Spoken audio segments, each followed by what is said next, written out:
कर्पूरगौरं करुणावतारं संसारसारं भुजगेन्द्रहारं सदा वसन्तं हृदयारविन्दे भवं भवानी सहितं नमामि।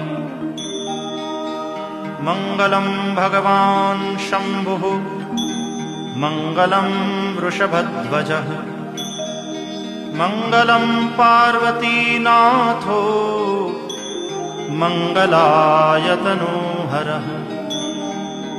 सर्वमङ्गलमाङ्गल्ये शिवे सर्वार्थसाधिके शरण्ये त्र्यम्बके गौरी नारायणि नमोस्तुते।